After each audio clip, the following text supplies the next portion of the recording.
सिंधी तर्जुमो कंजुल ईमान ॿुधंदासीं। बिस्मिल्लाहिर्रहमानिर्रहीम। ही किताब जूं आयतूं आहिनि ऐं जेको तुंहिंजी तरफ़ तुंहिंजे रब वटां लथो हक़ आहे, मगर अक्सर माण्हू ईमान नथा आणनि। अल्लाह आहे जंहिं आसमान खे बुलंद कयो री थंभनि जे जो तव्हां ॾिसो, पोइ अर्श ते इस्तवा फरमायाई जीअं उनजे शान जे लाइक़ु आहे, ऐं सिज ऐं चंड खे मुसख़र कयाई, हर हिकु मुक़रर वाइदे ताईं हले थो। अल्लाह कम जी तदबीर फरमाए थो ऐं निशानियूं खोले ॿुधाए थो। मन तव्हां पंहिंजे रब सां मिलण जो यकीन करियो, ऐं उहो ई आहे जंहिं ज़मीन खे पखेड़ियो ऐं उन में पहाड़ ऐं नहरूं पैदा कयूं, ऐं ज़मीन में हर क़िस्म जा मेवा ॿिन तरहनि जा बनाया। राति सां ॾींहं खे ढके थो, बेशक उन में निशानियूं आहिनि ध्यानु ॾींदड़नि जे वास्ते। ऐं ज़मीन जा मुख़्तलिफ़ टुकड़ा आहिनि, वेझा ऐं बाग़ आहिनि अंगूरनि जा ऐं पोख ऐं खजनि जा वण, हिकु पहाड़ मां फुटल ऐं जुदा जुदा समूरनि खे हिकिड़ो ई पाणी ॾिनो वेंदो आहे। ऐं मेवनि मां असां हिकिड़नि खे ॿियनि खां भलो कंदा आहियूं, बेशक उन में निशानियूं आहिनि अक़ुलमंदनि जे वास्ते। ऐं जेकॾहिं तोखे ताजुब थो लॻे त पोइ हैरत उन्हनि जे हिन चवण ते आहे त छा असां मिटी थी वरी नए सिर पैदा थींदासीं। उहे आहिनि जेकी पंहिंजे रब जा मुनकिर थिया, ऐं उहे ई आहिनि जंहिंजे गिचर में गट हूंदा, ऐं उहे दोज़खी आहिनि। उन्हनि खे उन्हीअ में हमेशह रहणो आहे, ऐं तोखां अज़ाब जी जल्दी कनि था रहमत खां अॻे, जॾहिं त उन्हनि खां अॻियनि जूं सज़ाऊं गुज़री चुकियूं। ऐं बेशक तुंहिंजो रब त माण्हुनि खे सदन ज़ुल्म जे बावजूद बि खेनि हिकु तरह जी मुआफ़ी ॾींदो आहे, ऐं बेशक तुंहिंजे रब जो अज़ाब सख़्तु आहे। ऐं काफ़िर चवंदा आहिनि त उन्हनि ते सदन रब जे तरफ़ां का निशानी छो न लथी, तूं त फ़क़ति ड्रेजारींदड़ आहीं ऐं हर क़ौम जे वास्ते हिदायत कंदड़। अल्लाह ॼाणे थो जो कुझु कंहिं मादी जे पेट में आहे, ऐं जो कुझु पेट घटि वधि थींदा आहिनि, ऐं हर शइ उन वटि हिकु अंदाज़े सां आहे। हर गुज ऐं ज़ाहिर जो ॼाणंदड़ ऐं सभ खां वॾो ऐं बुलंदी वारो। बराबरि आहिनि जेको तव्हां मां आहिस्ते ॻाल्हि करे ऐं जेको ॾाढियां करे, ऐं जेको राति में लिकल आहे ऐं जेको ॾींहं में वाट वठी हले थो। असांजे वास्ते हिकु ॿिए पुठियां इंसान जे वास्ते हिकु ॿिए पुठियां बदिली थींदड़ मलाइका आहिनि, उन जे अॻियां ऐं पुठियां जेकी ख़ुदा जे हुकुम सां संदसि हिफ़ाज़त कंदा आहिनि। बेशक अल्लाह कंहिं क़ौम खां पंहिंजी नेमत एसि ताईं न फेराईंदो आहे जेसि ताईं जो उहे पाण पंहिंजी हालत न मटाइनि। ऐं जॾहिं अल्लाह कंहिं क़ौम सां बुराई चाहे त पोइ उहा टरी नथी सघे, ऐं उन खां सवाइ उन्हनि जो को हिमायती न आहे। उहो ई आहे जेको तव्हांखे खिवण ॾेखारींदो आहे ख़ौफ़ ऐं उमेद जे वास्ते, ऐं ॻरा ककर उथारींदो आहे, ऐं गोड़ उनखे साराहींदे उनजी पाकाई चवंदी आहे, ऐं मलाइक पिणु संदसि ख़ौफ़ खां ऐं विॼूं मोकिलींदो आहे। पोइ उहा सटे थो जंहिं ते घुरे। उहे अल्लाह जे बारे में झगड़ो कनि था, ऐं उनजी पकड़ सख़्तु आहे। उन्हीअ खे पुकारणु सचो आहे, ऐं उन खां सवाइ जिन खे पुकारनि था उहे उन्हनि जो कुझु न ॿुधंदा आहिनि, मगर उन वांगुरु जेको पाणी जे साम्हूं पंहिंजा हथ फैलाए बीठो आहे त उन जे वात में पहुची वञे, ऐं उहो कॾहिं बि न पहुचंदो। ऐं काफ़िरनि जी हर दुआ भटकंदी रहंदी आहे, ऐं अल्लाह जे वास्ते ई सजदो कनि था जेतिरा आसमाननि ऐं ज़मीन में आहिनि, ख़ुशीअ सां चाहे मजबूरीअ सां।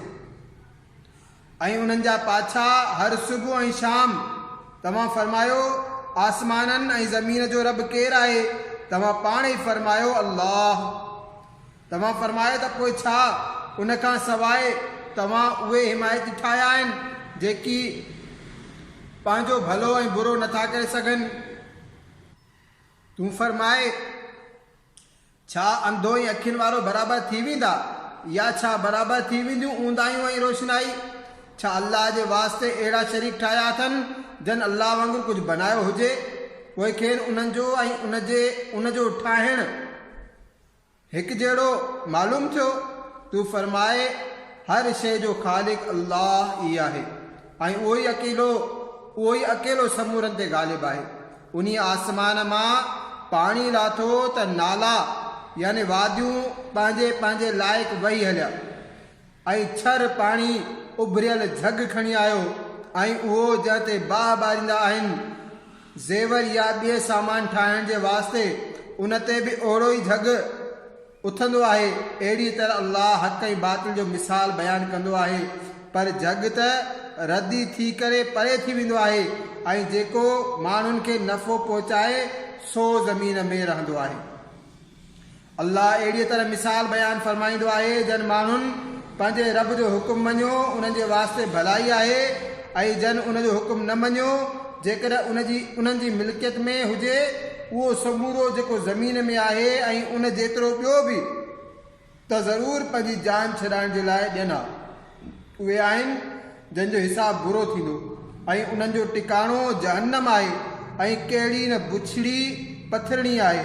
छा पोइ जेको ॼाणे थो त जो कुझु तुंहिंजे तरफ़ तुंहिंजे रब वटां लथो सो हक़ आहे उहो उन वांगुरु थींदो जेको अंधो आहे।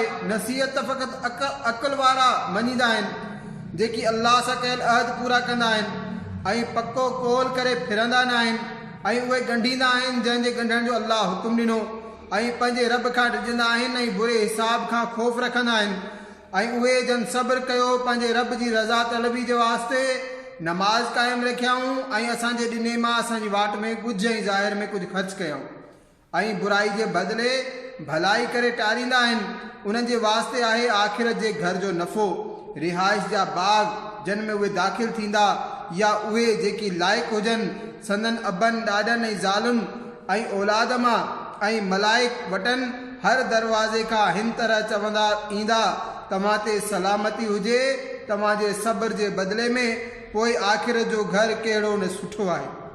ऐं उहे जेकी अल्लाह जो अहद उनजे पके थियण खां पोइ टोड़ींदा आहिनि ऐं जंहिंजे ॻंढण जो अल्लाह हुकुम फरमायो उनखे छिनंदा आहिनि ऐं ज़मीन में फ़साद पखेड़ींदा आहिनि उन्हनि जो हिसो लानत ई आहे ऐं उन्हनि जो नसीब बुरो घर आहे। अल्लाह जंहिंखे घुरे रिज़्क़ कुशादो ॾिए ऐं रिज़्क़ तंग करे ऐं काफ़र दुनिया जे ज़िंदगी ते आकिड़जी विया ऐं दुनिया जी ज़िंदगी आख़िर जे मुक़ाबिल न आहे मगर कुझु ॾींहंनि जो नफ़ो वठणु ऐं काफ़र चवनि था त उन ते संदसि रब जे तरफ़ खां का निशानी छो न लथी। तूं फरमाए बेशक अल्लाह जंहिंखे घुरे गुमराह कंदो आहे ऐं पंहिंजी राह उनखे ॾींदो आहे जेको उन जी तरफ़ रुजू करे। उहे जन ईमान आंदो ऐं उन्हनि जूं दिलियूं अल्लाह जी यादि सां सुकून लहनि थियूं। ॿुधो अल्लाह जी दिलनि में अल्लाह जी यादि में दिलनि जो आराम आहे। उहे जन ईमान आंदो ऐं चङा कमु कयाऊं उन्हनि जे वास्ते ख़ुशी आहे ऐं चङी पछाड़ी। अहिड़ीअ तरह असां तव्हांखे उन उम्मत में मोकिलियो जंहिंखां अॻु में केतिरियूं उम्मतूं थी गुज़रियूं जो तव्हां उन्हनि खे पढ़ी ॿुधायो जेको असां तुंहिंजे तरफ़ वही करे मोकिलियो ऐं उहे रहमान जा मुनकिर थी विया। तूं फरमाए उहो मुंहिंजो रब आहे उन खां सवाइ को बि इबादत जे लाइक़ु न आहे। मां उन्हीअ ते भरोसो कयो ऐं उन जी तरफ़ मुंहिंजो मोटणु आहे। ऐं जेकॾहिं को अहिड़ो क़ुर अचे हा जंहिंसां पहाड़ हटी वञनि हा या ज़मीन फाटी पवे हा या मुराद ॻाल्हाइण लॻनि हा तॾहिं बि उहे काफ़र न मञनि हा बल्कि समूरा कम अल्लाह जे इख़्तियार में आहिनि। छा पोइ मुसलमान उन खां नाउमीद न थिया जो अल्लाह चाहे हा त समूरनि माण्हुनि खे हिदायत करे छॾे हा ऐं काफ़िरनि खे हमेशह जे वास्ते उहा सख़्त तकलीफ़ पहुचंदी रहंदी या उन्हनि जे घरनि जे क़रीब लहंदी एसि ताईं जो अल्लाह जो वाइदो अचे। बेशक अल्लाह वाइदे जी खिलाफ़ न कंदो आहे।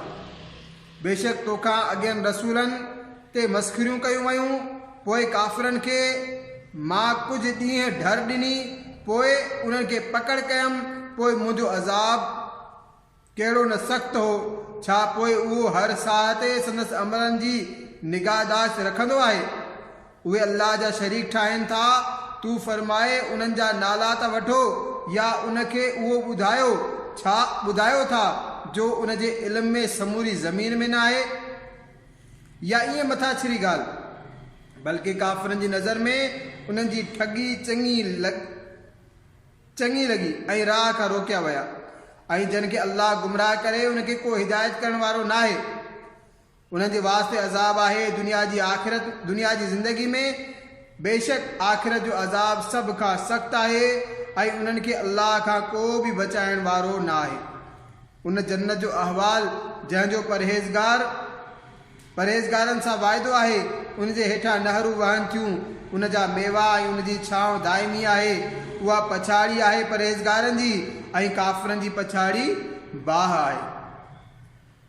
ऐं जिन खे असां किताब ॾिनो उहे उन ते ख़ुशि थियनि था जेको तुंहिंजी तरफ़ लथो, ऐं उन्हनि टोलनि मां के उहे आहिनि जो उन जे कुझु हिसे जा मुनकर आहिनि। तूं फरमाए मूंखे त उहो ई हुकुम आहे जो अल्लाह जी इबादत करियां ऐं उन सां कंहिंखे शरीक न करियां। मां उन जी तरफ़ सॼां थो ऐं उन जी तरफ़ मुंहिंजो मोटणु आहे। ऐं अहिड़ी तरह असां उन खे नाज़िल कयो आहे अरबी फ़ैसिलो करे। ऐं हे ॿुधंदड़, जेकॾहिं तूं उन्हनि जी ख़्वाहिशुनि जे पुठियां हलंदे बाद उन जे जो तो वटि इल्मु अची चुको त अल्लाह वटि न तुंहिंजो को हिमायती हूंदो न बचाइण वारो। ऐं बेशक असां तोखां अॻु में रसूल मोकिलिया ऐं उन्हनि जे वास्ते घरवारियूं ऐं ॿार कयासीं।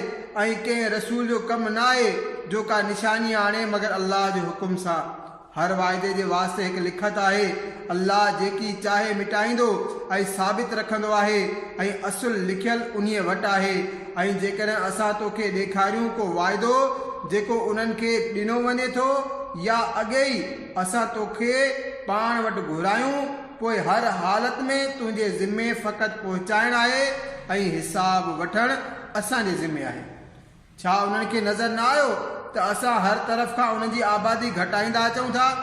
ऐं अल्लाह हुकुम फरमाए थो, उन जे हुकुम खे पुठिते कंदड़ को बि न आहे। ऐं उनखे हिसाब वठंदे देरि नथी लॻे ऐं उन्हनि खां अॻियां फ़रेब करे चुका आहिनि। पोइ समूरी खुफ़िया तदबीर जो मालिक त अल्लाह ई आहे। ॼाणे थो जो कुझु कमाए को बि साह ऐं इजो काफ़िरनि खे ख़बर पवंदी कंहिंखे मिले थो आख़िरत जो घर। ऐं काफ़िर चवंदा आहिनि त तूं रसूल न आहीं। तूं फरमाए अल्लाह काफ़ी शाहिद आहे मुंहिंजे ऐं तव्हांजे विच में, ऐं उहो जंहिं वटि किताब जो इल्मु आहे।